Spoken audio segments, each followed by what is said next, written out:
Hello friends, नमस्कार। पिछले session में हम लोग अब तक देख चुके हैं कि संविधान किसे कहते हैं, संविधान की क्या आवश्यकता होती है, क्या जरूरत होती है और क्या मिलता है समाज को, किसी राष्ट्र को, लोगों को संविधान के द्वारा। संविधान के ही अंदर उसके पार्ट के रूप में हम लोग पढ़ रहे थे पिछले सेशन में कि अधिकार किसे कहते हैं। कई बेहतरीन एग्जाम्पल के द्वारा हम लोगों ने देखा कि जो समाज में होने वाली घटनाएं हम लोगों की रहती हैं, उन्हीं को यहाँ पर एनसीईआरटी ने बहुत खूबसूरती के साथ उदाहरण के रूप में प्रस्तुत किया था, जिससे हमें सीखने की जरूरत रहती है, बहुत आसानी रहती है एक दृष्टिकोण, एक अप्रोच को डेवलप करने का, जो हमको मौका मिलता है एनसीईआरटी के द्वारा। और यही यूपीएससी की डिमांड होती है कि वो आपके अंदर क्वेश्चन ऐसे सेट करता है। आपने देखे होंगे प्रीलिम्स तक में वो कई स्टेटमेंट देता है, कई ऑप्शन देता है, तो उन्हीं ऑप्शन में बेस्ट ऑप्शन का चयन करना होता है। और इस प्रकार के क्वेश्चन तभी होते हैं जब आपके अंदर विश्लेषण क्षमता, एनालिटिकल पावर बहुत अच्छी, आपकी अप्रोच बहुत अच्छी रहे। तो संविधान को पढ़ते समय हम लोगों ने आगे देखा था कि संविधान किसे कहते हैं। अधिकार के रूप में हम लोगों ने पिछले चैप्टर में शुरुआत की थी कि अधिकार किसे कहते हैं। तो थोड़ा सा हम लोग यही समझ लेते हैं कि संविधान जो है वो अधिकार को संरक्षित करता है। ये हम लोगों ने पढ़ा था कि सुरक्षित करता है। हमारे अधिकार क्या होते हैं, तो अधिकारों के बारे में मौलिक चीजें जानना बहुत जरूरी है कि अधिकार आखिर है क्या। पिछले सेशन में भी हम लोगों ने चर्चा की थी, फिर देख लेते हैं कि अधिकार से मिलता क्या है। अधिकार क्या होता है कि किसी भी व्यक्ति को, मनुष्य को अधिकार, वे आवश्यकताएं होती हैं उसके लिए, वह जरूरतें होती हैं जो उसके लिए परिस्थितियां, विशेष माहौल तैयार करती हैं, विशेष परिस्थितियां तैयार करती हैं उसको एक अच्छे जीवन को जीने के लिए, गरिमापूर्ण जीवन जीने के लिए, एक स्वास्थ्यपूर्ण, एक शिक्षापूर्ण जीवन जीने के लिए, ताकि वह उन अब मनुष्य होने के अर्थ को पूरा कर सके, अपना सुख, अपनी समृद्धि प्राप्त कर सके, अपने बौद्धिक विकास को उच्चतम सीमा तक जितनी उसकी क्षमताएं हैं उसको वो अच्छी तरीके से उनका उपयोग कर सके, उनका उपभोग कर सके, और अपने लिए भी, समाज के लिए भी, देश के लिए कुछ इनोवेशन, कुछ नए तरीके के विचार भी वो दे सके। यानी अपनी क्षमताओं का पूर्ण जो उपयोग करने के लिए जो परिस्थितियां, जो आवश्यकताएं उसे मिलती हैं, वह अधिकार प्रदान करता है। वही हम लोगों ने पिछले चैप्टर में देखा था, चाहे वो स्वतंत्रता का अधिकार जरूरी है, समानता का अधिकार जरूरी है, शोषण के विरुद्ध अधिकार जरूरी है, धर्म के प्रति, जो धर्म के लिए उसकी धार्मिक स्वतंत्रता का अधिकार जरूरी है। यह हम लोग इस पर चर्चा कर चुके थे। उन्हीं के आगे आज हम लोग जो शुरुआत करते हैं, दूसरा एक पॉइंट देखना ये जरूरी है, बहुत हल्के में बिल्कुल नहीं लेना है, हम लोगों को आम जीवन से देखना है कि अधिकारों का कितना महत्व होता है। सिर्फ इसलिए नहीं, देखिए कुछ भी चीज अगर रखी गई है, पुस्तक में रखी गई है, सिलेबस में रखी गई है, तो वह इसीलिए रखी जाती है कि हम लोग उससे कुछ सीख ले पाए, अपने समाज को कुछ दे पाए, अपने देश को कुछ दे पाए, अपने राष्ट्र को कुछ दे पाए।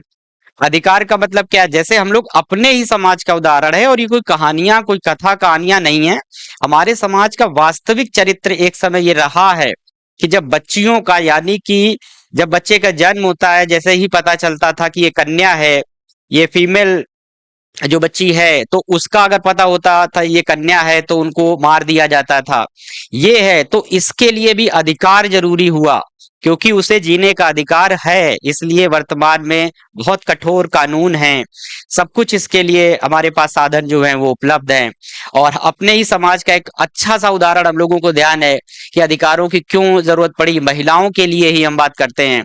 एक समय था हमारे समाज में बहुत ही प्रचलित जो एक प्रथा थी, एक परंपरा थी, सती प्रथा थी, जिसका उन्मूलन किया गया, वह भी अधिकारों के ही अंतर्गत आता था। तो और इसी तरीके से पिछड़े हैं, दलित वर्ग के लोगों के लिए, उनको शोषण से बचाने के लिए, उनको समानता प्रदान करने के लिए, एक गरिमामय जीवन प्रदान करने के लिए, एक अवसर प्रदान करने के लिए, चाहे वो किसान हो, चाहे मजदूर हो, चाहे गरीब हो, चाहे पिछड़ा हो, चाहे दलित हो, सभी को एक अच्छा अवसर, एक प्रतिस्पर्धा में शामिल होने के लिए एक अच्छा अवसर प्रदान करने के लिए ही इन आवश्यकताएं पड़ती है हमें अधिकारों की, इन आवश्यकताओं की, इन जरूरतों की, ताकि ये सहायता कर सकें उसके जीवन को आगे बढ़ने के लिए, उसको जीवन जीने के लिए। उसी में हम आज शुरुआत करते हैं आगे। ये एक और अच्छा एग्जाम्पल जो दिया गया है एनसीईआरटी, जो हम लोग क्लास 11 पॉलिटी, हम लोग जो कॉन्स्टिट्यूशन चल रहा है, कि you have received a post card from. देखिए दूसरी बात क्या ध्यान रखनी है कि इसी को कहते हैं जो अप्रोच यूपीएससी रखता है, यूपीएससी का अप्रोच क्या रहता है कि एक क्वेश्चन देता है, एक क्वेश्चन से हो सकता है वो 4 चैप्टर के क्वेश्चन पूछ ले, आपकी आधी पॉलिटी केवल एक क्वेश्चन में रख दे, आपको पूरा पढ़ना पड़ेगा। उसी तरीके यहाँ एक एक लाइन का जो महत्व है वो इंपॉर्टेंट ये है कि आपको यहीं से कई बातें निकल कर आ जाती हैं एक लाइन से केवल। उदाहरण हम लोग क्या देखते हैं, यहाँ क्या क्या, you have received a post card from Haribandhu, एक व्यक्ति हैं who identifies himself as a member of Dalit community in Puri district Odisha. Men from this community refused to follow a custom that required them to wash the feet of groom and guest of the upper caste during the marriage ceremonies. In revenge, 4 women, देखिए कितनी घृणित हमारे समाज की ही बात हो रही है और ये एनसीईआरटी में दिया है। In revenge, 4 women from this community were beaten up and another was paraded the naked. The postcard writer says, "Our children are educated and they are no willing do this customary job of washing the feet of upper caste men. Clear that left over after the marriages feast and was." मतलब कुल मिला के क्या कहा जा रहा है, एक प्रथा है, बात उड़ीसा की हो रही है, पुरी जिले की हो रही है, वहां दलित एक व्यक्ति है, उसने पोस्ट कार्ड भेजा है, कहां पर भेजा है, कोर्ट में। तो वो क्या कह रहे हैं महाशय, उन्होंने क्या कहा कि हमारे समाज के लोगों में एक प्रथा है, प्रथा रही थी कि जो अपर कास्ट के लोग हैं उनकी जो शादी उनके घरों में होती है तो उनके दूल्हे के और रिश्तेदारों के पैर धुलने की जो प्रथा थी कि दलित समुदाय के व्यक्ति ऐसा काम करेंगे। तो इन्होंने वर्तमान में, चूंकि इनके बच्चे, वही कहा जा रहा है कि वो शिक्षित हो गए हैं, समझदार हैं, जागरूक हो गए हैं, तो इस प्रथा को मानने से इनकार कर दिया। तो उनके साथ क्या बुरा बर्ताव किया गया है कि इसके कारण जो गुस्सा होकर, नाराज होकर अपर कास्ट के लोगों ने क्या किया, उन्हीं की घरों की जो महिलाएं थी, 4 महिलाओं को उन्होंने क्या निर्वस्त्र करके, बिना कपड़ों के उनको घुमाया गया पब्लिकली। ये एक, देखिए ये हमारे समाज की जो सच्चाई है ये सामने रखी जाती है, और ये कोई नॉर्मल बुक नहीं है, कोई नॉर्मल समाचार पत्र का वो नहीं जिस पर ये आरोप लगता है कि खबरें झूठी होती हैं, मनगढ़ंत कहानियां होती हैं। ये हमारे हमारे समाज की जो वास्तविक सच्चाई दिखा रही है, क्लास 11th की बुक है। तो यहाँ से 2 बातें सीखने को मिलती हैं, इनके अधिकारों का उल्लंघन हो रहा है, जाहिर बात है कि डिग्निटी, ह्यूमन डिग्निटी, जो मानव की गरिमा होती है, उसके अधिकारों का जो उल्लंघन हो रहा है, समानता के अधिकारों का उल्लंघन हो रहा है। दूसरी 2 बातें हैं, एक बात क्या मिलती है यहाँ पर, ये हम लोग एडवांस में सीख के रखते हैं कि क्या इसका महत्व है, इस व्यक्ति ने पोस्ट कार्ड भेजा है। तो ये देखिए इसमें क्या लिखा है, उड़ीसा के इसमें पोस्ट कार्ड मिला है आपको, तो ये न्यायाधीश हैं, यहाँ पर एकदम स्पेशली कहा गया है कि आप न्यायाधीश हैं और आपको किसी व्यक्ति ने पोस्ट कार्ड। सबसे पहली बात तो ये जान लेना है कि सुप्रीम कोर्ट ने एक निर्देश दिया हुआ था, इसी को हम लोग कहते हैं PIL, पब्लिक इंटरेस्ट लिटिगेशन, जनहित याचिका जो हम लोग जानते हैं, ये एक अलग से चीज ध्यान रखनी है। इसके माध्यम से अब किसी भी व्यक्ति को, महिला हो, पुरुष हो, अमीर गरीब, कोई भी व्यक्ति हो, उसको यह अधिकार है कि अगर वो सीधे सीधे न्यायालय नहीं जा सकता या अपने अधिकारों की मांग के लिए, तो वह सिर्फ पोस्ट कार्ड के माध्यम से भी अगर अपनी सूचना न्यायालय तक पहुंचा देता है, तब भी न्यायालय स्वतः संज्ञान ले सकता है, अपने मन से वह कार्रवाई के लिए निर्देशित कर सकता है। पहला पॉइंट यहां से, इसीलिए इस पोस्ट कार्ड सबको अलग से हमने बताने की कोशिश की है।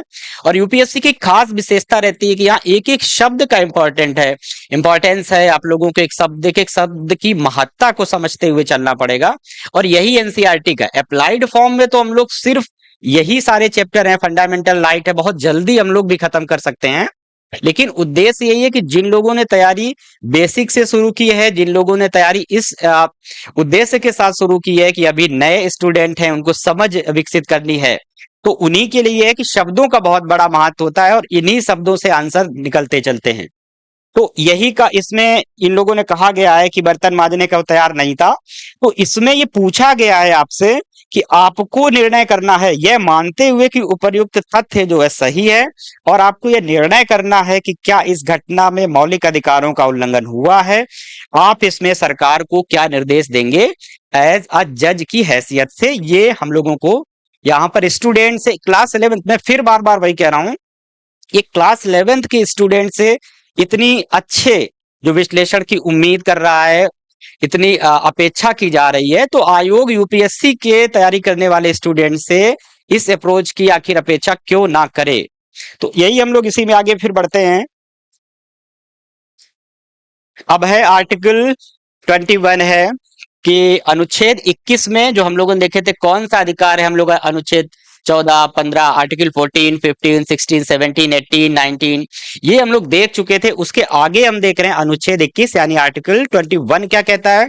Protection of life and personal liberty, यानी कि ये किस चीज का है, जीवन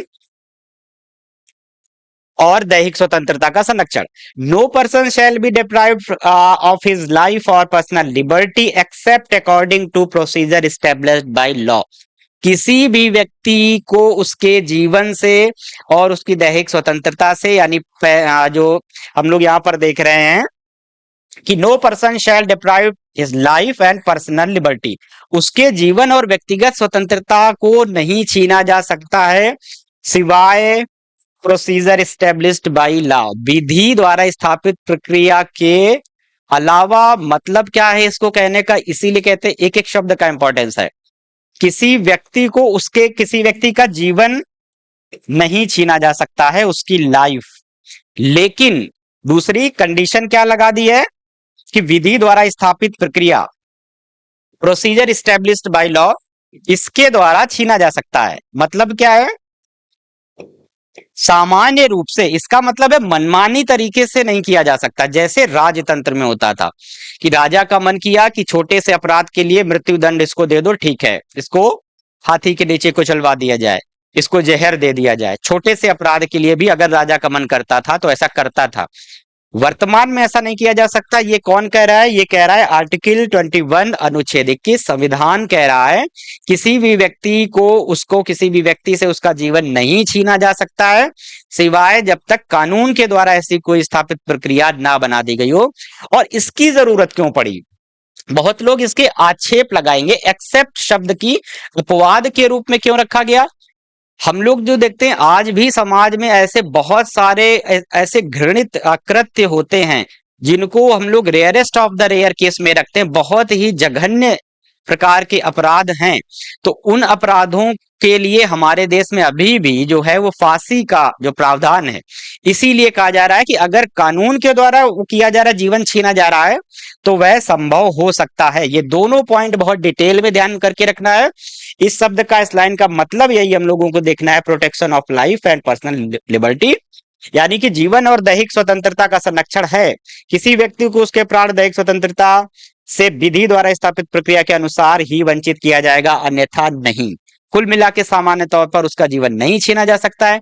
सिर्फ विधि द्वारा स्थापित कोई प्रक्रिया है, उस पर पूरा केस चलाया जाएगा, मुकदमा चलाया जाएगा, न्यायालय आदेश देगा। यही होती है कि विधि, यही लोगों को नहीं पता होता है। वो आर्टिकल 21 पढ़ लेंगे और ये नहीं जान पाएंगे कि विधि द्वारा स्थापित प्रक्रिया से उसका जीवन छीना जा सकता है। तो इसका मतलब क्या है, सभी लोग, बहुत अच्छे स्टूडेंट जो अच्छी कोचिंग संस्थाएं भी ज्वाइन कर चुके होते हैं, उनको भी ये मौलिक चीजें नहीं पता होती कि ये है क्या, कि विधि द्वारा स्थापित प्रक्रिया का मतलब है उसका जीवन छीना जा सकता है, लेकिन बाकायदा पूरे प्रोसीजर के रूप में उसको गिरफ्तार किया जाएगा, उसको अपना पक्ष रखने का अवसर दिया जाएगा, मुकदमा न्यायालय में चलाया जाएगा, न्यायाधीश अपना फैसला सुनाएंगे, तब छीना जा सकता है। ये होती है कि except according to the procedure established by law. ये है आर्टिकल 21। आगे क्या कह रहा है, राइट टू फ्रीडम के अंतर्गत हम लोग क्या देख रहे हैं, equality and freedom of liberty are two right that are most essential to a democracy. कहने का मतलब है समानता और स्वतंत्रता ये जीवन के लिए सबसे अधिक महत्वपूर्ण, जीवन के लिए भी और डेमोक्रेसी लोकतंत्र के लिए भी, किसी भी लोकतंत्र के लिए सबसे महत्वपूर्ण जो कौन कौन से अधिकार बताए गए हैं, समानता का अधिकार, किसी भी लोकतंत्र के लिए समता यानी समानता और स्वतंत्रता का अधिकार सबसे महत्वपूर्ण है। It is not possible to think one without thinking of another. हम लोगों ने अब पिछले सेशंस में क्या देखा था, हम लोगों ने देखा था स्वतंत्रता, समानता और बंधुत्व, इन तीनों यानी फ्रेटर्निटी, तीनों को हम लोगों ने ट्रिनिटी के रूप में देखा था कि तीनों एक दूसरे से पृथक नहीं है। वही इनके दोनों के बारे में कहा जा रहा है कि it is not possible to think the one without thinking of the other. एक दूसरे के बिना दोनों पूरे नहीं हो सकते हैं, यानी समता और स्वतंत्रता दोनों ही किसी राष्ट्र के लिए, किसी लोकतंत्र के होने के लिए जरूरी है। Liberty means freedom of thought. अब लिबर्टी की परिभाषा दी जा रही है कि लिबर्टी यानी स्वतंत्रता क्या होता है। फ्रीडम ऑफ थॉट, एक्सप्रेशन यानी विचार की स्वतंत्रता, अभिव्यक्ति की स्वतंत्रता यानी आपने कोई विचार किया फिर उसको व्यक्त करने की यानी बोलने की, लोगों से बोलने की, अभिव्यक्ति करने की, एक्सप्रेशन करने की, समाज को सुनाने की और कार्य करने की एंड एक्शन में लाने की स्वतंत्रता। However it does not mean freedom to anything that one desires or likes. If that were the permitted, then a large number of people will not be able to enjoy the freedom. कुल मिला के क्या कहा जा रहा है कि स्वतंत्रता का मतलब क्या है, ये देखिए। लेकिन स्वतंत्रता का अर्थ है चिंतन, अभिव्यक्ति और कार्य करने की स्वतंत्रता, लेकिन इसका अर्थ नहीं है कि जैसा लोग चाहें।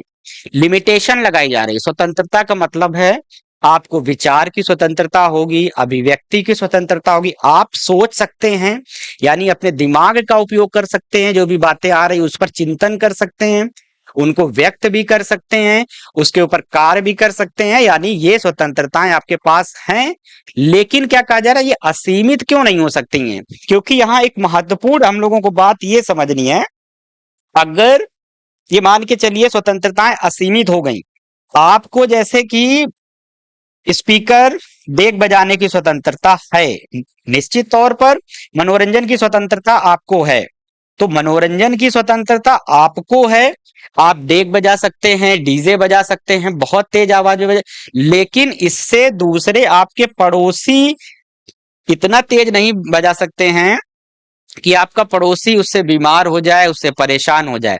ये होती है कि लिमिटेशन, क्योंकि जहां आपके अधिकारों का, ये हम लोग बहुत डिटेल में आगे बहुत आराम से समझेंगे जब अप्लाइड फॉर्म पढ़ेंगे, कि आपके जो अधिकार हैं वो तब तक महत्वपूर्ण हैं जब तक कर्तव्य उनके साथ जुड़े हैं, यानी आपका ये कर्तव्य भी है कि आपके अधिकार दूसरे के अधिकारों का उल्लंघन ना करे।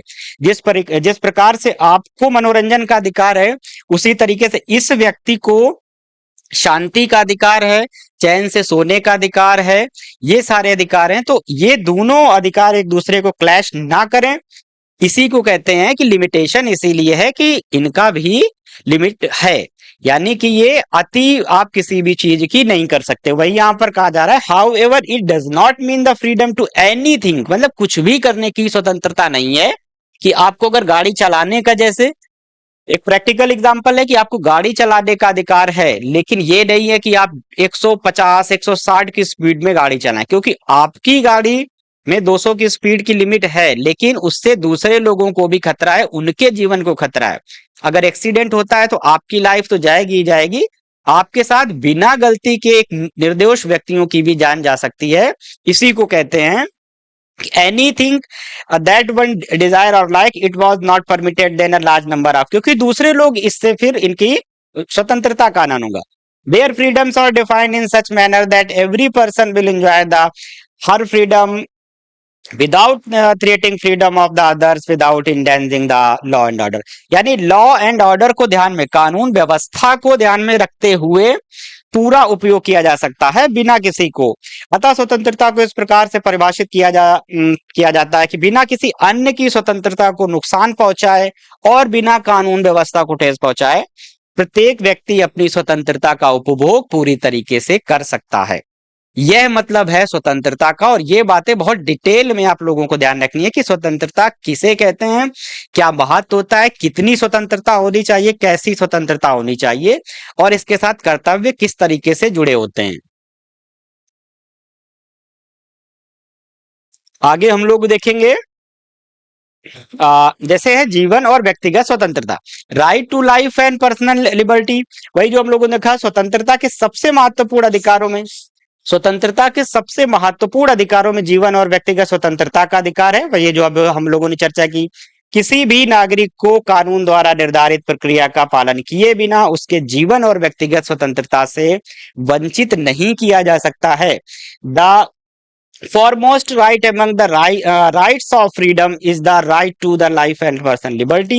No citizen can be denied his or her life except the procedure as laid down under the law. Similarly, no one can be denied his or her personal liberty. That means no one can be arrested without being told the ground of such arrest. स्वतंत्रता का अधिकार का मतलब क्या है? किसी भी व्यक्ति को स्वतंत्रता का अधिकार है, उसी में एक अधिकार वो क्या कह रहा, जैसे कि किसी भी व्यक्ति को बिना किसी ग्राउंड के, बिना किसी आधार के मनमाने तरीके से गिरफ्तार नहीं किया जा सकता है, ये बात कही जा रही है। If arrested, the person has right to defend himself by a lawyer of his choice. Also, it is mandatory for the police to take that the person to nearest.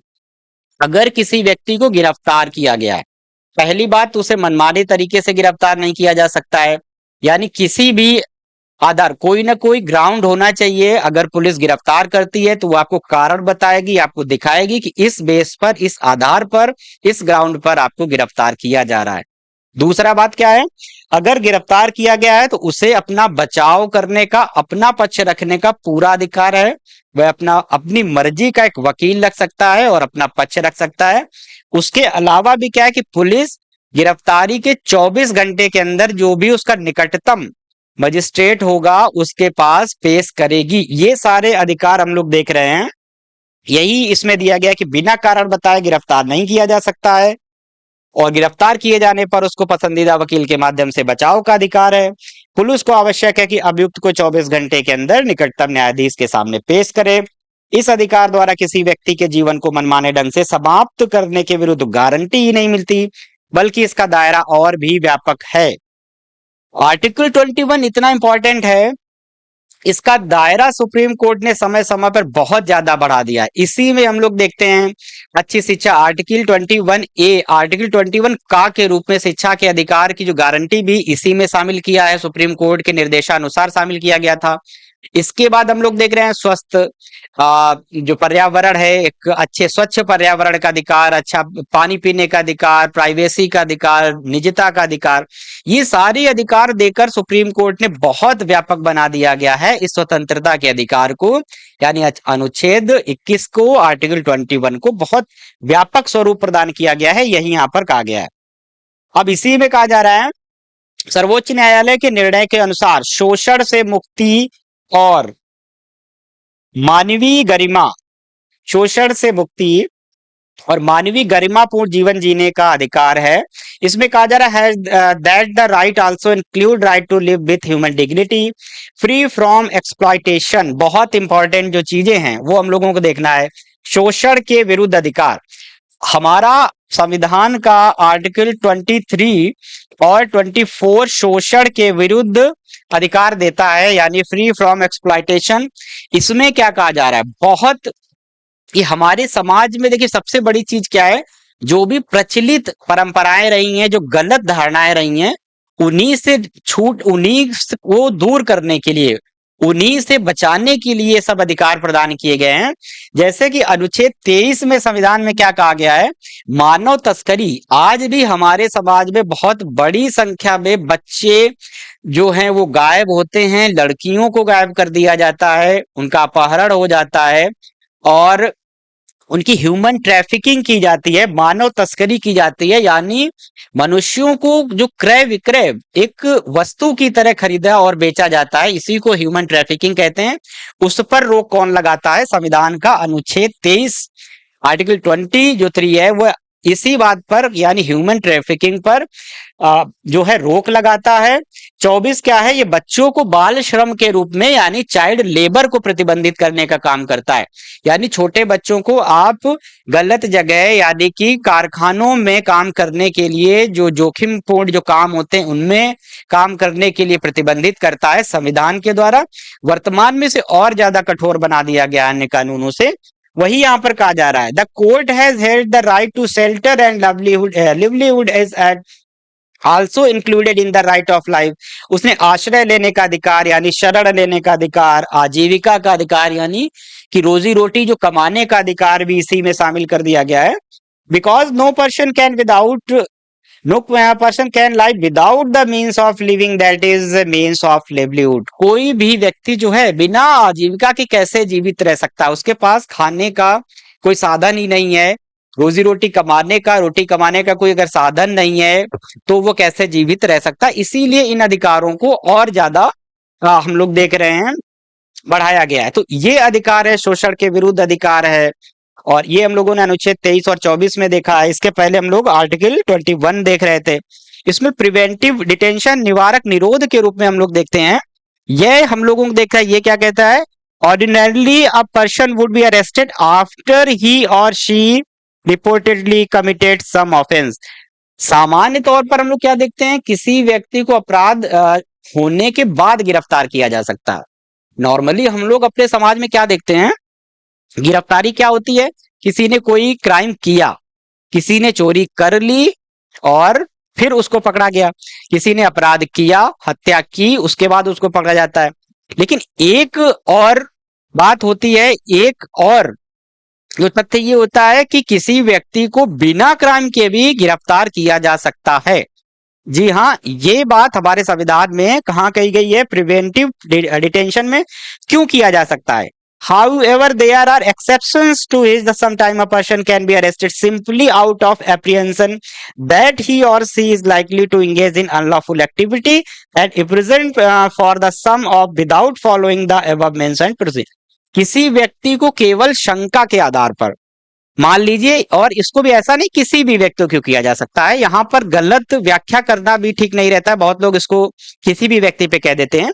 Normally क्या होता है कि उन व्यक्तियों के लिए इनका यूज किया जाता है, ये एप्रीहेंशन मतलब आशंका के आधार पर हम लोग देखेंगे कि जो व्यक्ति पहले से जिनके खिलाफ मुकदमे दर्ज हैं, जो आपराधिक प्रवृत्ति के हैं, तो उनको मान लीजिए किसी की मीटिंग होनी है, बहुत कोई विशेष धार्मिक संप्रदाय की जो एकत्र होने वाले लोगों की बात है, या किसी भी प्रकार की अनलॉफुल जो एक्टिविटी है, उसका अगर शंका रहती है, संदेह रहता है कि इस एक विशेष व्यक्ति को अगर बाहर रखा जाता है, तो यहाँ अगर कोई संगठन है, यहाँ पर कोई कार्यक्रम हो रहा है, यहाँ पर किसी भी प्रकार का कोई आयोजन हो रहा है, तो ये मान लीजिए 4 व्यक्ति हैं, ये यहाँ उपद्रव कर सकते हैं क्योंकि इनकी छवि इसी प्रकार की है, इनका रिकॉर्ड इसी प्रकार का है, तो इनको बिना अपराध किए डिटेंशन में रखा जा सकता है, गिरफ्तार करके रखा जा सकता है। इसी को हम लोग क्या कहते हैं, प्रिवेंटिव डिटेंशन। यानी कि इनको इस शंका के आधार पर केवल गिरफ्तार किया जा सकता है कि इनको कि कानून को लग रहा है, पुलिस को लग रहा है, मजिस्ट्रेट को लग रहा है कि इस यहाँ जो घटना हो सकती है उसके लिए यह लोग जिम्मेदार हो सकते हैं, यह लोग ये घटना कर सकते हैं।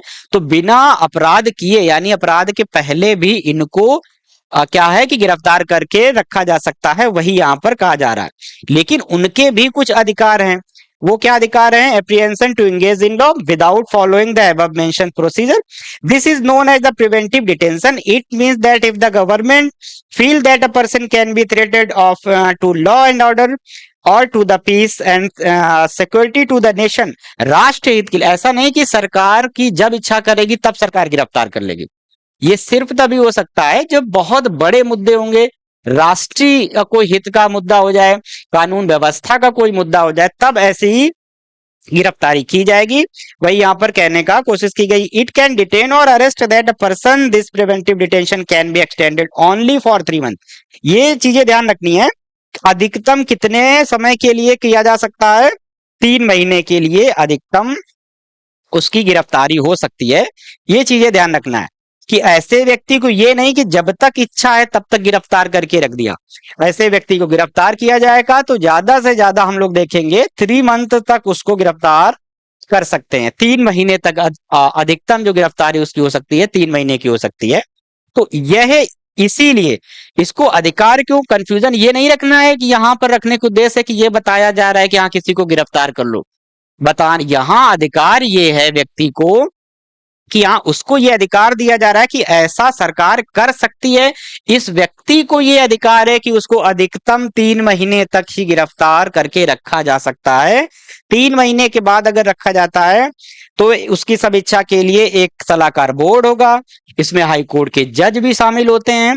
ये चीजें हम लोगों को इंपॉर्टेंट, बहुत महत्वपूर्ण रूप में ध्यान में रखनी है। ये प्रिवेंटिव, इसका मतलब ही बहुत लोगों को नहीं पता होता। ये ध्यान रखना है कि निवारक नजरबंदी आखिर होता क्या है और ये सामान्य गिरफ्तारी से किस प्रकार इसमें अंतर रहता है, ये आप लोगों को यहां से समझ में आ गया होगा। फिर है on the face of it preventive detention look like a effective tool in hand of government to deal with the antisocial element or the subversive, but this provision has often been misused by the government. Many people think that there must be greater safeguard to in the law so that in the may not be misused against people for reasons other than that which are really justified. In fact, there is clear tension between right to life and personal liberty. ये थोड़ा सा इसमें हमेशा confusion रहता है। Confusion का मतलब है उस व्यक्ति ने अपराध किया ही नहीं और सरकार को यह अधिकार है कि वह गिरफ्तार कर सकती है। जाहिर बात है कि इसका दुरुपयोग होने की पूरी संभावना रहेगी। शक के आधार पर अगर गिरफ्तार किया जा रहा है तो शक किसी भी व्यक्ति को, मान लीजिए ये व्यक्ति है, इसके ऊपर दिखा दिया गया शक है कि इस आयोजन में या इस एक्टिविटी में ये गलत काम कर सकता है, इसको गिरफ्तार किया गया, तो यहां पर मनमाना रुख हो सकता है कि सरकार मनमानी करने लगे। इसीलिए यहां पर कहा जा रहा है कि प्रायः सरकार इसका दुरुपयोग किया है। फिर वही चीज है, ये देखिए बार बार ये नहीं है कि नहीं नहीं इसकी संभावना होती है। स्पष्ट रूप में एनसीईआरटी ये कह रहा है कि लेकिन सरकार ने प्रायः इसका दुरुपयोग किया है। अनेक लोग ये मानते हैं कि इस कानून में कुछ ऐसे सुरक्षात्मक उपाय किए जाने चाहिए जिससे सामान्य नागरिकों के विरुद्ध अन्य किसी कारण से इसके दुरुपयोग को रोका जा सके। वास्तव में जीवन और व्यक्तिगत स्वतंत्रता का अधिकार और निवारक निरोध, इन दोनों के बीच में जो है वो क्या है, कंफ्यूजन वाली स्थिति चल रही है। इन दोनों में टकराव की है, विरोधाभास वाली स्थिति है। क्योंकि एक तरफ तो हम ये कहते हैं कि व्यक्ति को स्वतंत्रता का अधिकार है, उसको कोई उसकी स्वतंत्रता का हनन नहीं कर सकता है, उसको प्राइवेसी का अधिकार है। दूसरा उसका विरोधाभास ही क्या लग रहा है कि जब सरकार का मन किया वो क्या कर रहा है, शंका के आधार पर, केवल एप्रिहेंशन के आधार पर उसको गिरफ्तार कर सकता है। सरकार को शंका हुई कि हाँ ये व्यक्ति कर सकता है, या ना भी शंका हुई उसने बता देगा कि हाँ इस व्यक्ति के ऊपर ऐसी शंका है, वो गिरफ्तार कर लेगा। तो ये दोनों बातें विरोधाभासी हैं, यानी स्वतंत्रता और प्रिवेंटिव डिटेंशन। तो वही कहा जा रहा है कि इसमें दोनों में आपसी विरोधाभास हमेशा बना रहता है। इसके आगे हम लोग को क्या देखना है, अन्य स्वतंत्रताएं, अदर फ्रीडम्स में कुछ बचे हुए हैं कि you can see the under right of the freedom there are some other right as well, these right however are not absolute, each of these are subject to restrictions imposed by the government. For example, right to freedom of speech expression is subject to restrictions such a public accord. मतलब ये सभी के ऊपर लागू होता है कि अधिकार असीमित नहीं है। भाषण और अभिव्यक्ति यानी आपको बोलने की आजादी है, लेकिन ये नहीं है कि कुछ भी बोलने लगे। मान लीजिए एक व्यक्ति है, वो बोलना शुरू करता है, ये किसी दूसरे धर्म का व्यक्ति है और ये इन धर्म के लोगों के लिए कुछ बोलना शुरू कर दिया, तो सांप्रदायिकता हो जाएगी, दंगे होने की संभावना, लॉ एंड ऑर्डर बिगड़ने की संभावना। तो ये इसको स्वतंत्रता है बोलने की, लेकिन एक लिमिट में रहने की स्वतंत्रता है। यही यहाँ पर कहने की कोशिश की गई है कि कानून व्यवस्था, शांति और नैतिकता, मोरालिटी के आधार पर प्रतिबंध इसकी स्वतंत्रता पर लगाए जा सकते हैं। सभा और सम्मेलन करने की स्वतंत्रता का प्रयोग करने का शर्त यह है कि शांतिपूर्ण हो, यानी व्यक्ति को सभा करने का, कोई भी आयोजन करने का, कोई भी सेरेमनी करने का अधिकार होता है, लेकिन बिना हथियारों को ले जाए होगा और शांतिपूर्वक समारोह होगा। वह जो सम्मेलन होगा, लोग इकट्ठा हो सकते हैं एक जगह, बहुत सारे लोग इकट्ठा हो सकते हैं, लेकिन वह इकट्ठा कैसे होंगे, वह सम्मेलन, वह सभा कैसी होगी, बिना हथियारों के लोग जाएंगे और शांतिपूर्वक सम्मेलन होगा, वह उसको अधिकार होता है। सरकार क्षेत्र में 5 या 5 से अधिक लोगों की सभा पर प्रतिबंध लगा सकती है। अब सरकार के लिए क्या क्या जा रहा है कि सरकार अगर उसको लगता है कि कोई संभावना है, वही बात संभावना वाली, कि प्रशासन इस शक्ति का आसानी से, अब सरकार के पास एक हथियार होता है कि 5 या 5 से अधिक लोग अगर किसी सभा पर आ रहे हैं तो सरकार को यह अधिकार है कि सरकार उस पर प्रतिबंध लगा सकती है, ऐसी सभा को रोक सकती है। Such power can be easily misuse by, इसमें क्या कहा जा रहा है, द गवर्नमेंट में impose restriction in certain areas declaring assembly of 5 और मोर पर्संस एज अनलॉफुल। ये जो कहा जा रहा है कि सरकार 5 से अधिक लोगों को इकट्ठा होने पर प्रतिबंध लगा सकती है, उसी के बारे में कहा जा रहा है such powers can be easily misused by administration, प्रशासन ऐसे जो उपबंध है उनका दुरुपयोग ऐसी शक्ति का कर सकता है। The genuine protest again an act policy of government by people may be denied permission. कितना अच्छा एग्जाम्पल यहाँ पर दिया गया है कि सरकार के किसी कार्य के लिए अगर वाजिब जो है, जो जो उचित विरोध है, वो भी यहाँ पर बताया जा रहा है कि वो किया जा सकता है। एनसीईआरटी ये क्या बता रही है कि इसमें क्या कहा जा रहा है, प्रशासन इस शक्ति का आसानी से दुरुपयोग कर सकता है, वह सरकार के किसी कार्य या नीति के विरुद्ध जनता को न्यायोचित, ये देखिए, जनता को न्यायोचित विरोध प्रदर्शन करने की अनुमति देने से इनकार कर सकता है, लेकिन जनता अपने अधिकारों के प्रति सजग और सतर्क हो तो प्रशासन के ऐसे कार्यों का विरोध करे तो इसका उपयोग होने की संभावना। कुल मिला के क्या कहा जा रहा है कि सरकार ऐसी शक्तियों का, सरकार के पास भी ऐसी शक्तियां, जैसे 5 या अधिक लोग अगर एक क्षेत्र में इकट्ठा होते हैं तो सरकार उन पर प्रतिबंध लगा सकती है। फिर वही चीज यहां पर कहा जा रहा है कि ऐसी शक्तियों से क्या होता है, लेकिन अगर लोग जागरूक हैं, जनता जागरूक है, सतर्क है, तो सरकार के ऐसे दुरुपयोग को वह कम कर सकती है, रोक सकती है। ये बात यहां पर कही जा रही, तो वही है कि लोगों को भी यह अधिकार होना चाहिए।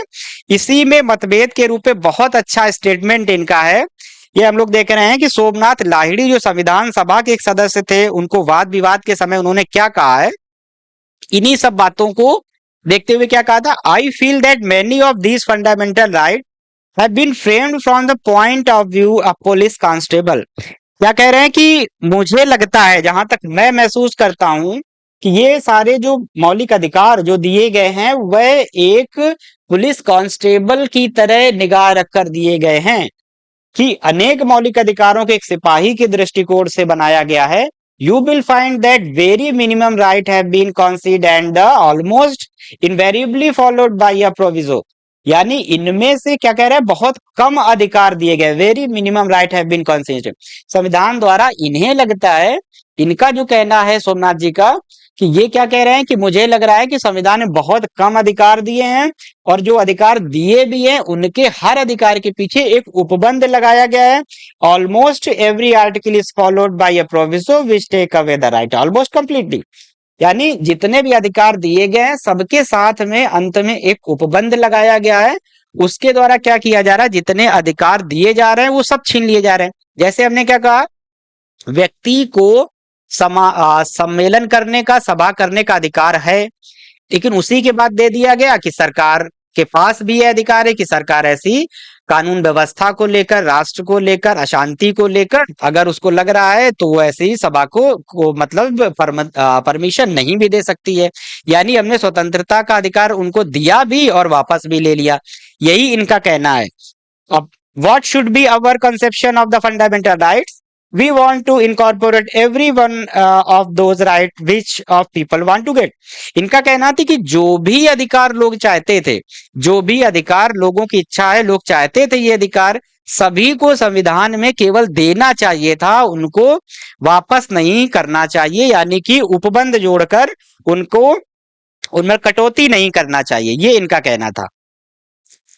अब ये बहुत इंपॉर्टेंट है, इसमें बहुत से स्टूडेंट को कंफ्यूजन क्या रहता है, राइट्स ऑफ एक्यूज्ड, आरोपी या अभियुक्त, बहुत बहुत इंपॉर्टेंट है।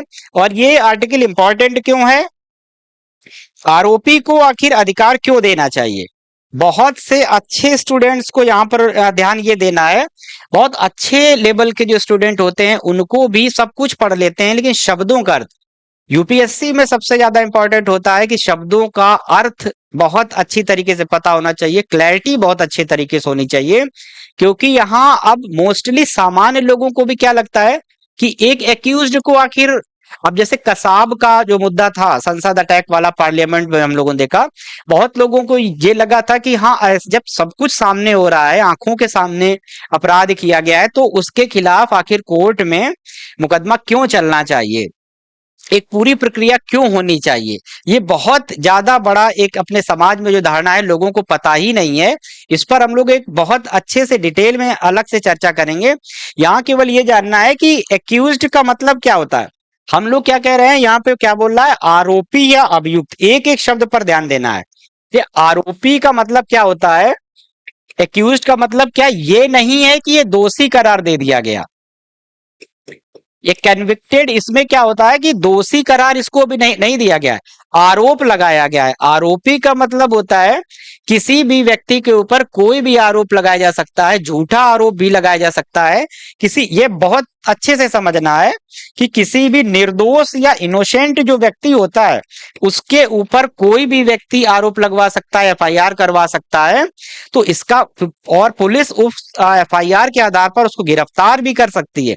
तो हमारे समाज में, खासकर भारतीय समाज में, एक धारणा ये रहती है, उसको वही अपराधी मान लिया जाता है, जबकि हो सकता है कि उसके ऊपर जो आरोप लगाया गया हो वो गलत हो, झूठा हो। तो इसीलिए ये जो कहा जा रहा है कि आरोपी के अधिकार का मतलब ये नहीं है कि किसी दोषी व्यक्ति को अधिकार दिया जा रहा है, किसी अपराधी को अधिकार नहीं दिया जा रहा है। ये आरोपी को, बहुत इंपॉर्टेंट चीज है जो ध्यान रखनी है आप लोगों को, कि किसी आरोपी व्यक्ति के लिए अधिकार की बात यहां नहीं हो। उनके अधिकार अलग हैं कि ठीक है, उसको अगर न्यायालय ने दोषी करार दे दिया गया है, उसको जेल में कैसा रहने का अधिकार है, खाने का अधिकार, वो अलग बात है। लेकिन यहाँ जो बात हो रही है, एक आरोपी के अधिकार की बात हो रही है, कि किसी के ऊपर, किसी व्यक्ति के ऊपर अगर आरोप लगा है, तो उसके क्या क्या अधिकार होने चाहिए, यहां उसकी बात हो रही है। और इन दोनों में अंतर होता है। एक दोषी करार व्यक्ति, न्यायालय द्वारा दोष सिद्ध जो किया हुआ व्यक्ति, वो अलग है, आरोपी व्यक्ति अलग है। ये व्यक्ति हो सकता है दोषी हो भी, दोषी ना भी हो, निर्दोष भी हो सकता है। इसीलिए इसके अधिकारों के बारे में हम लोग क्या चर्चा करेंगे। हमारा संविधान इसका प्रावधान इसलिए करता है, उन लोगों को भी पर्याप्त सुरक्षा मिले जिन पर विभिन्न अपराधों के आरोप लगा हो। Our constitution ensure that the person accused of various offences would also get sufficient protection. We often tend to believe that anyone who is charged with some offence guilty, however no one is guilty unless the court has found that person guilty of a। और वही कहा जा रहा है कि हमारा समाज क्या करता है कि जिसके ऊपर चार्ज लग गया, आरोप लग गया, उसको दोषी मान लेता है। वास्तविकता ये होती है कि जब तक न्यायालय ना आदेश दे दे, जब तक न्यायालय उसको दोष सिद्ध करार ना दे दे, तब तक वह व्यक्ति दोषी नहीं होता है। ये अंतर हम लोगों को ध्यान रखना है, आरोपी और दोषी व्यक्ति में। यहाँ आरोपी की बात हो रही है। However, no one is guilty। वही कोर्ट जो कह रहा है, it is also necessary that a person accused of any crime should get adequate opportunity to defend herself or himself to ensure fair trial in court।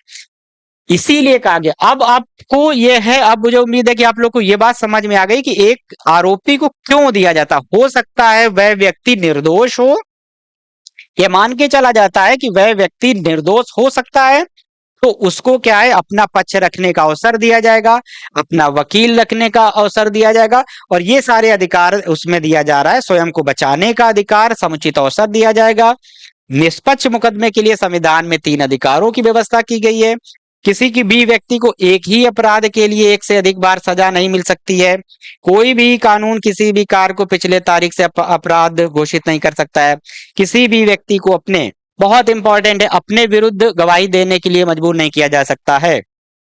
No person would be punished for same offence more than once।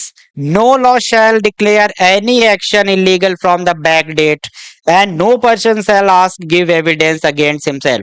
पहली बात क्या कही जा रही है, एक ही अपराध के लिए, और ये सभी जो लोकतांत्रिक देशों में इस प्रकार की जो रूल ऑफ लॉ जो है वो लागू लागू होता है, कि अगर किसी व्यक्ति ने अपराध किया, किसी व्यक्ति ने अगर चोरी की है, ये हम लोगों को देखा ना है कि किसी व्यक्ति ने अगर चोरी की है, तो अगर उस व्यक्ति ने एक बार चोरी कर ली है तो उसको एक बार न्यायालय ने अगर सजा सुना दी है इस चोरी के अपराध के लिए, तो इसी चोरी के अपराध के लिए उसे बार बार सजा, एक से अधिक बार सजा उसे नहीं दी जा सकती है।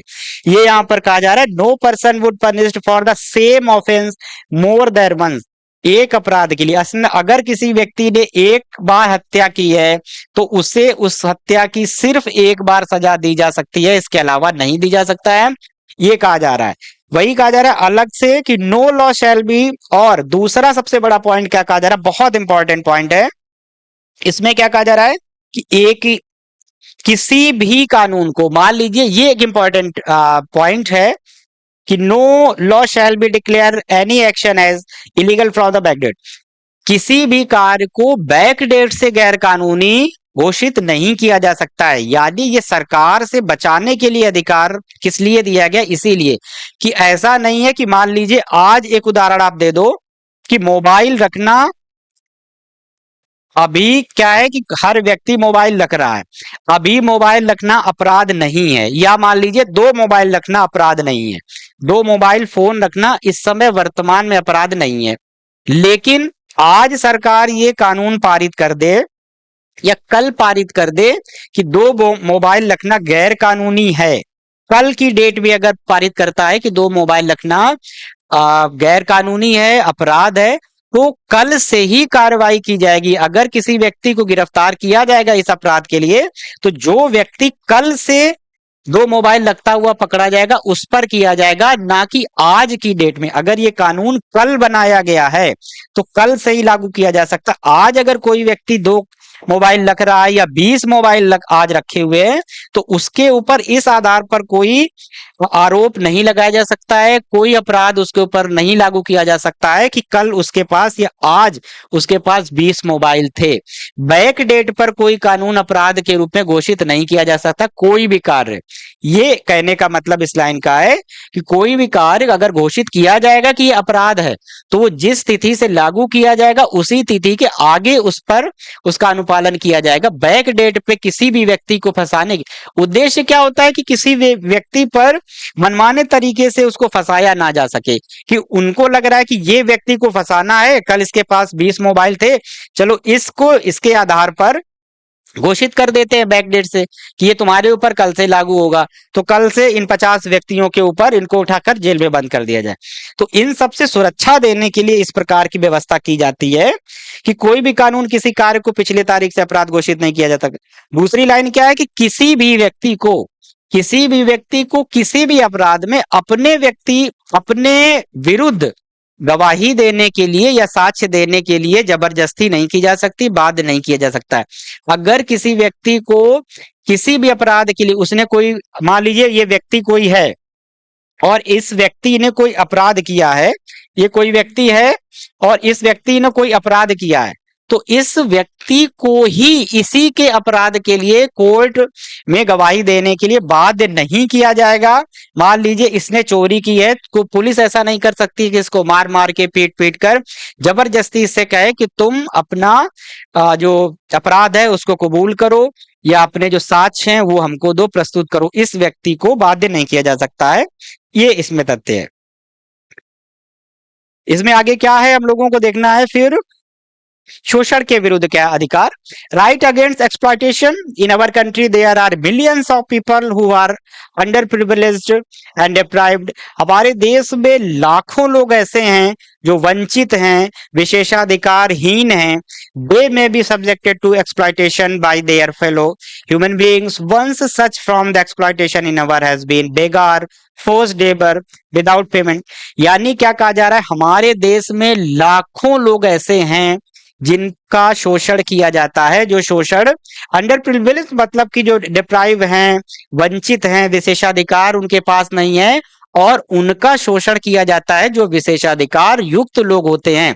कुल मिला के सरल भाषा में जैसे धनाढ्य लोग हैं, धनी लोग हैं, अमीर लोग हैं, मजबूत लोग हैं, वो गरीबों का, मजदूरों का शोषण करें, वह यहाँ कहने की कोशिश की जा रही बच्चों का। तो वही इसमें कहा जा रहा है कि अपने देश में करोड़ों लोग गरीब, दलित, शोषित और वंचित हैं, या लोगों के द्वारा उनका शोषण हो सकता है। ऐसे शोषण को हम अपने देश में बेगार या बंधुआ मजदूरी के रूप में जानते हैं। इस प्रकार के शोषण में दास के रूप में खरीदा और बेचा जाता है। वही जो हम लोगों ने अभी चर्चा की थी कि मनुष्य को खरीदना बेचना, another closely related from the exploitation is buying and selling human being. मनुष्यों को खरीदना और बेचना भी इसमें शामिल है। बोथ ऑफ दीज, किसकी किसकी बात हो रही है? बोथ ऑफ दीज, ये एक तो क्या है, सच फ्रॉम एक्सप्लॉयटेशन अवर कंट्री, बेगार यानी बंधुआ, फोर्स्ड लेबर बंधुआ मजदूरी। अनदर क्लोज क्या है? लोगों को, व्यक्तियों को खरीदना बेचना। ये दो पॉइंट ध्यान रखना है, बंधुआ मजदूरी यानी कि बेगार, और दास के रूप में लोगों को खरीदना बेचना। दोनों ही अभी हम लोगों ने अनुच्छेद आर्टिकल 23 पढ़ा था। 23 और 24 में हम लोगों ने देखा था कि लोगों का खरीदना और बेचना, अनुच्छेद 23 आर्टिकल जो राइट अगेंस्ट एक्सप्लॉयटेशन है, 23 में यह स्पष्ट रूप में कहा गया है कि मानव तस्करी को यानी ह्यूमन ट्रैफिकिंग पूरी तरीके से गैरकानूनी है, खरीदना और बेचना। और बेगार हम लोग क्या देखते हैं, इसी के अंतर्गत है कि किसी भी व्यक्ति को, बेगार का मतलब है अगर न्यूनतम मजदूरी है, मान लीजिए 500 रुपए प्रतिदिन की मजदूरी किसी मजदूर के लिए तय की गई है कानून के द्वारा, तो उससे कम मजदूरी पर उससे काम नहीं किया कराया जा सकता है, या बिना मजदूरी दिए काम नहीं कराया जा सकता है। बेगार का मतलब होता है, फोर्स्ड लेबर का मतलब है जबरदस्ती, बेगार का मतलब है बिना पैसे के या कम पैसे के मजदूरी देना। बंधुआ मजदूरी, फोर्स्ड लेबर का मतलब है जबरदस्ती काम कराना। ये दो बहुत इंपॉर्टेंट पॉइंट है, इसमें ध्यान रखना है। बेगार का मतलब होता है, ये बहुत अच्छे स्टूडेंट को भी समझ में नहीं आता है, इसमें है ये मजदूरी से संबंधित होता है कि बिना मजदूरी के, कम मजदूरी के या बिना मजदूरी के अगर किसी व्यक्ति से काम कराया जा सकता है तो बेगार कहलाता है। फोर्स्ड लेबर का मतलब होता है बंधुआ मजदूरी, जबरन मजदूरी। क्या मतलब है? इस व्यक्ति का मन नहीं है और आप इससे काम कराना चाहते हो। बहुत ही इंपॉर्टेंट पॉइंट है, इसीलिए हम लोग कह रहे थे कि एक एक शब्द का महत्व होता है। जनरली लोग इसको रीडिंग कर जाते हैं, पढ़ जाते हैं केवल। दोनों शब्द अपने आप में बहुत व्यापक है। बेगार शब्द का मतलब होता है कम या बिना मजदूरी के उससे काम कराया जाए तो वो बेगार होगा। फोर्स्ड लेबर यानी कि बंधुआ मजदूरी, फोर्स्ड लेबर है, जबरन मजदूरी का मतलब है इस व्यक्ति की इच्छा के विरुद्ध। ये शब्द यूपीएससी में ये क्वेश्चन रख सकता है सीधे सीधे आगे चलकर कि इसकी इच्छा नहीं है, इच्छा के विरुद्ध अगर उससे मजदूरी कराई जाती है, काम कराई जाती है, भले मजदूरी 500 रुपए, बहुत इंपॉर्टेंट ये चीज ध्यान रखनी है, भले अगर नॉर्मल मजदूरी 500 रुपए चल रही है और इसको आप 5,000 रुपए भी देने को तैयार हो, फिर भी ये व्यक्ति काम नहीं करना चाहता है तो आप उससे काम नहीं करा सकते हो। इसका 10 गुना पैसा देकर भी अगर आप काम उससे कराते हो तो वो अपनी इच्छा के विरुद्ध काम करता है, वो होता है फोर्स्ड लेबर। यानी कि किसी व्यक्ति की इच्छा के विरुद्ध काम कराना, मजदूरी कराना, ये है फोर्स्ड लेबर। तो इसी के बारे में हम लोगों को यहाँ पर देखना, ये इंपॉर्टेंट एक जो बातें हैं। Both of these are prohibited under the constitution, दोनों हमारे संविधान के अंतर्गत यह, इन पर प्रतिबंध लगाया गया है। Forced labour was imposed by the landlord. और ये क्यों, वही हम लोग हमेशा चर्चा करते हैं, क्यों आखिर ऐसे अधिकार की क्यों जरूरत पड़ी। लोग हमेशा संविधान का, जो लोग नहीं जानते हैं, कम जानकार होते हैं और बिना पढ़े बिना समझे हुए जो संविधान पर मीन में एक निकालने लगते हैं, उनके बारे में सोचिए। खुद एनसीईआरटी एक सरकारी पुस्तक कह रही है, क्या कह रही है? फोर्स्ड लेबर, देखिए क्या है कि forced labour was imposed by landlord, money lender, other wealthy persons in the past. यानी कि ये सच्चाई को स्वीकार कर रही है एनसीईआरटी कि पुराने समय में जमींदारों, सूदखोरों और अन्य धनी लोग बंधुआ मजदूरी करवाते थे। यानी हमारे समाज का ये भी एक जो है गंदा सच रहा है, इसलिए इन अधिकारों की जरूरत पड़ती है।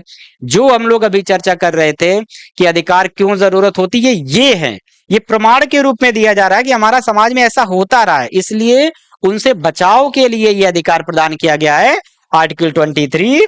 और अब समझ में आ रहा होगा कि क्या महत्व है संविधान का, क्या महत्व है अधिकारों का। वही बात कही जा रही है। और अभी भी कितना घृणित, कितना एक संवेदनशील वाली स्थिति अभी भी हमारे समाज में। Some form of bonded labour still continue in the country specially in the brick kiln work, यानी ईंट भट्टों में अभी भी बंधुआ मजदूरी देखने को मिल रही है। वर्तमान की हम बात कर रहे हैं, हम आज की बात कर रहे हैं। It has now been declared a crime and it's punishable, इस समय यह अपराध घोषित है और यह दंडनीय है, बनाया गया है कानून के द्वारा। तो ये चीज हम लोगों को देखना, freedom of faith and worship है, आस्था और प्रार्थना in India. Everyone is free of choose a religion and practice that religion. Freedom of religion also include the freedom of conscience. This means that the person may choose any religion or may choose not to follow any religion। बहुत महत्वपूर्ण तथ्य कि यहाँ पे क्या निकल कर आ रहा है, धार्मिक स्वतंत्रता का मतलब क्या है कि किसी भी धर्म को मानने की, प्रैक्टिस करने की उसको स्वतंत्रता है। और सबसे बड़ी चीज क्या है अंतःकरण वाली, दूसरा क्या है, उसको ना मानने की। धर्म को मानने की स्वतंत्रता का मतलब है कि धर्म को मान भी सकता है और धर्म को नहीं भी, किसी भी धर्म को कोई व्यक्ति मानने से इनकार कर सकता है। धार्मिक स्वतंत्रता का संकुचित अर्थ हम लोगों को एक लिमिटेड मीनिंग नहीं निकालना है। धार्मिक स्वतंत्रता का मतलब ये तो है ही कि कोई व्यक्ति किसी भी धर्म को मान सकता है। इसका ये भी अर्थ है कि कोई भी व्यक्ति अगर चाहे तो किसी भी धर्म को मानने से इनकार सकता है। कोई भी व्यक्ति नास्तिक रूप में भी रहने का अधिकार है उसको। कोई भी व्यक्ति किसी भी धर्म का पालन करने के लिए उसको कोई बाध्य नहीं कर सकता है। यही कहा जा रहा है कि freedom of religion includes the freedom of profess है, फॉलो है, propagate any religion. Religion is subject to certain limitations government. वही कहा जा रहा है कि उसको स्वीकार करना, लागू का प्रोपेगेट प्रचार करना, अनुसरण करना, अंतःकरण से मानना, यह भी किसी भी धर्म का पालन ना करेगा। धार्मिक स्वतंत्रता का अर्थ है अबाध रूप से मानने के, आचरण करने का, प्रचार करने का। यानी इनका मतलब क्या है, अबाध रूप से मानना है, यानी उसका जो मन कह रहा है वह उस धर्म को मानेगा। उसका प्रचार प्रसार करने की भी उसको छूट है। उसके अच्छे गुणों के बारे में दूसरों को बताने का है कि हमारे धर्म में ये अच्छी बातें हैं, वो उसको अधिकार है बताने का। इसी को कहा जा रहा है प्रचार प्रसार करने का भी उसको प्रोपेगेट करने का है, फॉलो करना है, खुद मानने का है, जो प्रोफेस का है। लोक व्यवस्था, ये 3 पॉइंट है, public order, morality and health. 3 issue के आधार पर सरकार धार्मिक स्वतंत्रता पर प्रतिबंध भी लगा सकती है। अभी हम लोगों ने देखा सोमनाथ जी ने जो कहा, उनकी बात भी यहाँ पर सही प्रतीत हो रही है, लेकिन इसका भी एक वाजिब कारण रहता है। ये क्या कह रहे हैं, The government can impose restrictions on the practice of freedom of religion in order to public order है, किन, morality and health। 3 जगह पर सरकार धार्मिक स्वतंत्रता पर प्रतिबंध लगा सकती है। धार्मिक स्वतंत्रता का अधिकार, इसका मतलब है ये भी असीमित नहीं है, जैसे हम लोगों ने स्वतंत्रता के अधिकार में देखा। कुछ सामाजिक बुराइयों को दूर करने के लिए सरकार धार्मिक मामलों में हस्तक्षेप कर सकती है। फिर बहुत महत्वपूर्ण, one of the most important चीज यहाँ देखने को क्या मिल रही है, ये हम लोगों को यहाँ देखना है। सबसे बड़ी चीज क्या है, the government can interfere religious matter for rooting out certain social evils. और एक प्रमाण क्या देखना है, for example in the past, फिर वही चीज, human sacrifice, government has taken step banning practices like sati pratha, bigamy, सती प्रथा है, बहु विवाह है, और ये ह्यूमन सेक्रीफाइस मानव बलि के रूप में such restriction cannot be opposed in the name of interference in right freedom। ये फिर से वही एक एग्जांपल आ गया कि हमारा समाज ही था, ये हमारे समाज में ये ऐसी परंपराएं, ऐसी कुरीतियां रही हैं जिनका उन्मूलन करना सरकार को सही लगा था और उन्मूलन किया गया, और आज वो हम उस कदम को सही मानते हैं। जैसे कि हमारे इस समाज में सती प्रथा जैसी एक भयावह प्रथा थी, जिसमें हम लोग जानते हैं कि एक पति के मरने के बाद उसकी पत्नी को भी चिता में जलकर, आग में जलकर मर जाना पड़ता था। यह थी हमारी सती प्रथा, और ये परंपरा के रूप में प्रचलित थी। समाज की स्वीकार्यता इसको प्राप्त थी, समाज की सहमति से ये कार्य होते थे। इतनी भयानक स्थितियां रही हैं हमारे समाज में, और ये सब क्लास 11 की एनसीईआरटी बुक सीधे सीधे जो बयां कर रही है, जो सीधे सीधे बता रही है, सती प्रथा है, एक से अधिक विवाह करना है, मानव बलि तक हमारी समाज में होती रही है इस प्रकार की। तो अगर समाज ऐसी कुरीतियों के लिए अगर सरकार ऐसी कुरीतियों के उन्मूलन के लिए कदम उठाती है, धर्म में हस्तक्षेप करती है, तो इसको धर्म में हस्तक्षेप नहीं माना जाएगा। यह केवल यहाँ पर कहना है कि इसीलिए ऐसे प्रतिबंधों को धार्मिक स्वतंत्रता के अधिकार में हस्तक्षेप नहीं माना जाएगा, क्योंकि ये समाज के ऊपर कलंक है, समाज के ऊपर एक बहुत जो निकृष्ट जो कार्य हैं उनके प्रति ये किया जा रहा है। आगे है कि धार्मिक स्वतंत्रता के अधिकार पर नियंत्रण लगाने से विभिन्न धर्म के मानने वालों और सरकार के बीच अक्सर तनावपूर्ण वही बातें हैं कि अगर सरकार एक धर्म के कुछ विशेष बातों का प्रचार करती है, या सरकार एक धर्म के कुछ बातों को प्रतिबंधित करती है, तो उस धर्म के लोगों को ये लगेगा ही लगेगा कि ये केवल हमारे धर्म के प्रति भेदभाव हो रहा है। वही बात अगर सरकार दूसरे धर्म के लोगों के प्रति करती है, कि उनकी कुछ कार्यों में हस्तक्षेप करती है, तो उनके धर्म को लगेगा कि सरकार केवल हमारे धर्म के प्रति ये काम कर रही है, भेदभाव कर रही है। वही केवल कहा गया है कि ये एक राजनीतिक बात के रूप में हो जाता है कि लोगों के और सरकार के बीच में टकराव की ऐसी स्थिति, मनोस्थिति बनी रहती है। फिर आगे सभी धर्मों की समानता, equality of all religion, being a country which is the home to several religions. Bharat में बहुत सारे धर्म है, ये हम सभी लोग जानते हैं। सेवरल रिलीजन्स है, it is necessary that government must extend equal treatment to different religion. सरकार को सभी जो धर्मों के साथ समान व्यवहार करना ही चाहिए। Negatively it means that the government will not favour any particular reason. नकारात्मक रूप में ये होता है कि सरकार किसी भी विशेष धर्म का पक्ष नहीं लेगी, किसी का एक तरफा फेवर नहीं करेगी। जो भी सरकार फैसला उठाएगी वह सभी धर्मों के लिए होगा, सभी धर्मों के मानने वालों के लिए होगा, किसी के प्रति कोई भेदभाव नहीं करेगा। फिर इसी में India does not have any official religion. Bharat का कोई भी ऑफिशियल धर्म नहीं है, यह चीजें ध्यान रखना है। भारत का कोई राजकीय धर्म नहीं है। अब इसमें क्या कहा जा रहा है, फिर आगे है, we don't have to belong any particular religion in order to be a prime minister, president, जज और एनी अदर पब्लिक ऑफिशियल।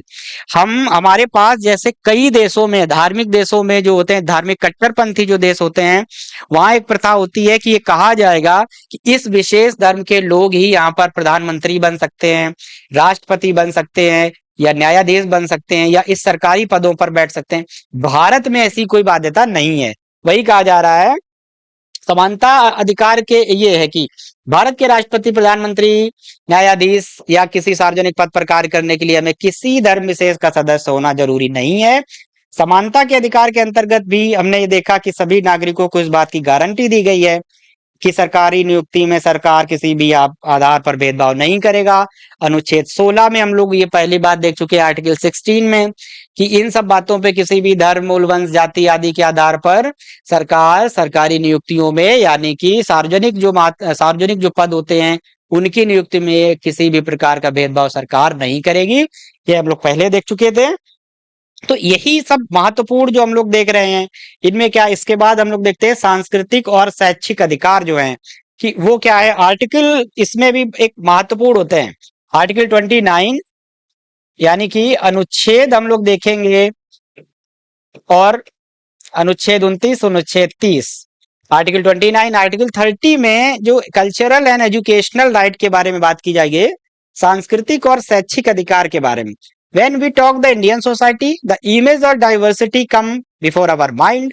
जैसे ही हम भारतीय समाज की बात करते हैं, और ये सही बात भी है, जैसे ही हम लोग भारतीय समाज की बात करते हैं, बहुत सारा जो धर्म है वो हमारे दिमाग में आ जाते हैं कि यहाँ बहुत विविधता है। वही बात कही जा रही है, image of diversity come before our mind. India is not made of monolithic society. एक समरूप या एक रूप सोसाइटी नहीं है जहाँ केवल एक धर्म के व्यक्ति हों, एक जाति के लोग हों, एक भाषा के लोग हों, ऐसा नहीं है। We are a society that vast diversity. In such society that is full of diversity, there would be sections which are small in number compared to other। अब यहाँ पर सिर्फ ये बताने की कोशिश की गई है कि चूंकि भारत में बहुत विविधता है, तो यहाँ पर क्या हो गया कि कुछ लोग ऐसे हैं जिनकी संख्या कम है, कुछ ऐसे समुदाय होंगे जिनका संख्या अधिक है। तो यहाँ पर बताने की कोशिश किया गया कि अल्पसंख्यक यानी माइनॉरिटी किसे कहते हैं और मेजॉरिटी पीपल कौन है। तो माइनॉरिटी का मतलब है कुछ एक कॉमन बातों को मानने वाला एक कॉमन समूह जो है, एक कॉमन समूह जो दूसरे की तुलना में अल्पमत जिनकी संख्या कम है, वही क्या होगा, माइनॉरिटी के रूप में जाना जाएगा। कि वही है क्या, इससे स्थिति में ऐसी विविधता भरे समाज में कुछ समुदाय छोटे और कुछ समुदाय बड़े हैं, ये हम लोगों को बातें देखनी है। क्या ऐसी स्थिति में जाहिर बात है कि भारत में कुछ लोग जो हैं वो अल्पसंख्यक के रूप में हैं, माइनॉरिटी के रूप में है, चाहे वह भाषा के रूप में हो सकता है, चाहे वह धर्म के रूप में हो सकता है, और संख्या के रूप। तो इसमें क्या है, तो संविधान यही पूछने की कोशिश कर रही है, एनसीईआरटी पूछने की कोशिश कर रही है, तो क्या ऐसा हो सकता है कि जिनकी संख्या कम है उनको वह बातें माननी पड़ेंगी जो बहुसंख्यक लोग कहेंगे? बिल्कुल नहीं। यही संविधान अधिकार देता है, अल्पसंख्यकों के अधिकार जो हैं उसी तरीके के हम लोग कल्चरल और एजुकेशनल राइट हम लोग अनुच्छेद 29 और अनुच्छेद 30 आर्टिकल 29 और आर्टिकल 30 में संविधान प्रदान कर रहा है। इसी प्रकार की नहीं, अल्पसंख्यकों को भी विशेष अधिकार हैं शिक्षा के, शैक्षिक संस्थानों के, अपने धार्मिक संस्थानों के, अपने धर्म के शैक्षणिक संस्थानों वगैरह की, अपनी संस्कृति, अपनी लिपि वगैरह को संरक्षित रखने के लिए। अब इसी में हम लोग क्या कह रहे हैं, एक यहाँ महत्वपूर्ण जो है सरदार हुकुम सिंह थे, इनका एक गंभीर जो यहाँ पर स्टेटमेंट रखा गया है, ये भी संविधान सभा के वाद विवाद के समय रखा गया था कि बहुसंख्यकों पर एक गंभीर उत्तरदायित्व है। A heavy responsibility would be cast on the majority to see that in fact the minority feels secure। यानी कि यह है उत्तरदायित्व है बहुसंख्यकों का, कि क्या उत्तरदायित्व है कि ऐसी व्यवस्था रखें कि जो अल्पसंख्यक हैं वो अपने आप को सुरक्षित महसूस करें। The only safety for the minorities lies in the secular state. और इसके लिए क्या कहा गया है कि इसीलिए क्या हमारा भारत जो है धर्मनिरपेक्ष रूप में क्यों जाना जाता है, क्योंकि इनका क्या कहना था, अल्पसंख्यक सुरक्षित महसूस करें, केवल एक धर्मनिरपेक्ष शासन में ही अल्पसंख्यक सुरक्षित रहेंगे, उनके लिए राष्ट्रवादी होना लाभकारी है, बहुसंख्यकों को अपने राष्ट्रीय दृष्टिकोण का दिखावा नहीं करना चाहिए।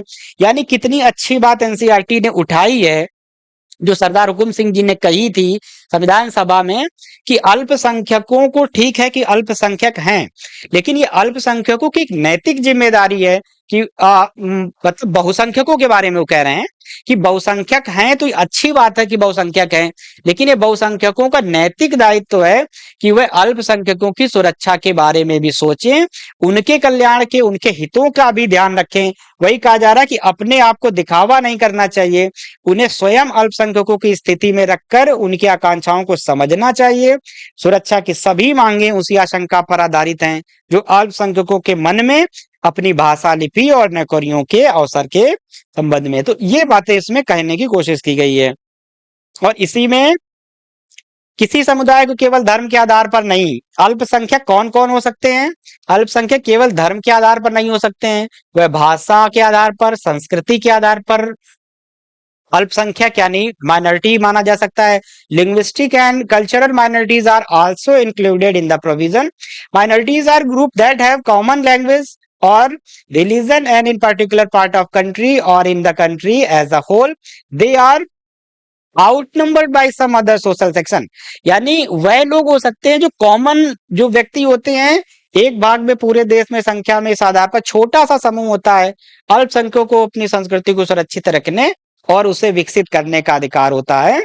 और अल्पसंख्यक होते कौन है, जिनकी अपनी एक भाषा या धर्म होता है और देश के किसी एक भाग में या पूरे देश की संख्या के आधार पर वह छोटा होता है। बस मान लीजिए अब धार्मिक रूप में, भाषाई रूप में मान लीजिए कोई एक भाषा को मानने वाले लोग 20 करोड़ हैं और दूसरी भाषा को मानने वाले लोग 2 करोड़ हैं, तो ये लोग इनकी तुलना में अल्पसंख्यक हैं। बस इतना कहने की बात। इस विशेष भाषा को बोलने वाले 2 करोड़, इस विशेष भाषा को बोलने वाले लोग 20 करोड़, तो ये लोग इनकी तुलना में ऑटोमेटिक अल्पसंख्यक यानी माइनॉरिटीज के रूप में काउंट किए जाएंगे। और इनको अपनी भाषा, अपनी लिपि, स्क्रिप्ट है, अपनी लैंग्वेज, सब कुछ सुरक्षित रखने का अधिकार कौन प्रदान करता है, संविधान है। संविधान का अनुच्छेद 29, अनुच्छेद 30, आर्टिकल 29 और 30 ये अधिकार इनको देता है।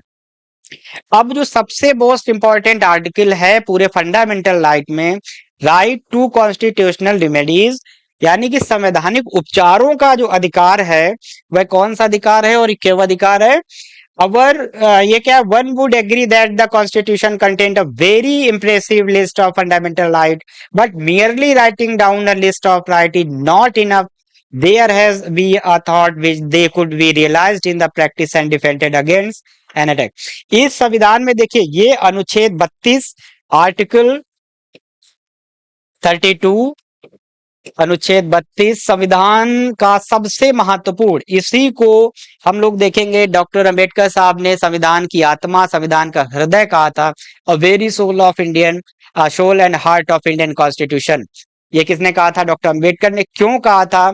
क्योंकि जितने भी हम लोग देखेंगे अधिकार हम लोगों ने, चाहे समानता का अधिकार, स्वतंत्रता का अधिकार और शोषण के विरुद्ध अधिकार और धार्मिक स्वतंत्रता और ये धर्म और अभी हम लोगों ने देखा था कि रीजनल एंड जो कल्चरल जो था, कल्चरल एंड एजुकेशनल वो जो राइट थे, वो सब ये टोटल जो फंडामेंटल राइट थे डिपेंड कब होते हैं, इनके ऊपर क्यों होते हैं, वही यहाँ पर बात कही जा रही है कि सिर्फ लिस्टेड कर देना, यानी कि हमने अधिकारों को यहाँ पर लिख के संविधान में रख दिया, प्रदान कर दिया कि ये अधिकार आपके हैं 12 से 35 तक, मौलिक अधिकार है, फंडामेंटल राइट है। केवल इससे काम नहीं चलने वाला है, जब तक इनका जमीनी स्तर पर, ग्राउंड लेवल पर इनका अनुपालन ना हो, तब तक इन जो अधिकारों का कोई महत्व नहीं है। अब ध्यान करिए, हम लोगों ने क्या पढ़ा था कि आजादी के बहुत बाद की बात है, एशियाई गेम्स में जो मजदूरों का शोषण वाली हम लोगों ने बात पढ़ी थी, उन्हीं से कनेक्ट करके पढ़िए कि वो क्यों वो हुआ था, क्योंकि अधिकार थे लेकिन उनका अनुपालन नहीं हो पा रहा था। तो अनुच्छेद 32 इसीलिए इंपॉर्टेंट है। राइट टू कॉन्स्टिट्यूशनल रेमेडीज, उपचारों की बात हो रही है कि अगर इन संविधानों का अनुपालन नहीं करवा पा रही है सरकार और व्यक्ति के अधिकारों का उल्लंघन हो रहा है, तो वह व्यक्ति सीधे सुप्रीम कोर्ट जा सकता है, सीधे हाई कोर्ट जा सकता है। आर्टिकल 32 के तहत सीधे सुप्रीम कोर्ट जाएगा और आर्टिकल 226 के तहत वह सीधे हाई कोर्ट जाएगा। यह अधिकार कौन देता है? यह अनुच्छेद 32 स्वयं एक फंडामेंटल राइट है और यह अधिकार देता है कि अगर किसी मौलिक अधिकारों का उल्लंघन होता है तो यह अधिकार दे रहा है खुद अनुच्छेद 32। इसके तहत आप सुप्रीम कोर्ट आइए, इसके तहत आप हाई कोर्ट जाइए, यानी उपचारों का काम कर रहा है इनके उल्लंघन पर। इसीलिए यह महत्वपूर्ण क्यों है? क्योंकि सिर्फ लिस्टेड करके रख देना कि ये आपके मौलिक अधिकार हैं, फंडामेंटल राइट है, महत्वपूर्ण नहीं है। उससे भी महत्वपूर्ण है कि इनका अनुपालन होना चाहिए, समाज में इनका इम्प्लीमेंटेशन होना चाहिए, ये इंपॉर्टेंट है। और इम्प्लीमेंट नहीं हो रहे हैं तो इसके उपचार का काम कौन कर रहा है? स्वयं अनुच्छेद 32। इसीलिए सबसे अधिक महत्वपूर्ण इसको कहा है डॉक्टर अंबेडकर साहब ने और वास्तविकता में भी इसकी स्थिति है। तो हम लोग आज यहां से हम लोगों का ये चैप्टर समाप्त होता है कि किस प्रकार के हैं। इसके बाद ये इन्हीं के अनुपालन में हम लोग देखेंगे कि ये जो 5 प्रकार की रिट जो है, इसको हम लोग अलग से डिटेल में पढ़ेंगे कि क्या किन 5 प्रकार के रिट हैं।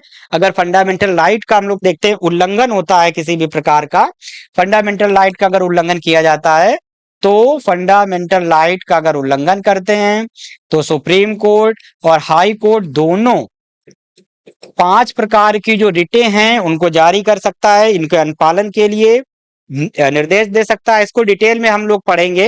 इसी में हम लोग जो कहा जा रहा है, हैबियस कॉर्पस है, मैंडेमस है, यानी कि बंदी प्रत्यक्षीकरण है, परमादेश है और प्रोहिबिशन है, हम लोग देख रहे हैं, क्यो वारंटो है, सर्सियरी है, निषेध आदेश। इनको डिटेल में हम लोग अलग से बहुत अच्छी तरीके से और पढ़ेंगे क्योंकि इनमें अप्लाइड फॉर्म की जरूरत पड़ेगी। तो आज का सेशन हम लोग यहीं पर समाप्त करते हैं। बहुत इंपॉर्टेंट टॉपिक था फंडामेंटल राइट। तो मिलते हैं फिर हम लोग अगले सेशन में इसी के साथ। और हम लोग एक काम और कर सकते हैं कि इनकी एक समरी 5 मिनट की 5-6 मिनट में कोशिश रहेगी कि इसकी पूरे चैप्टर की एक समरी दे दी जाए ताकि रिवीजन करने में आसानी रहेगी।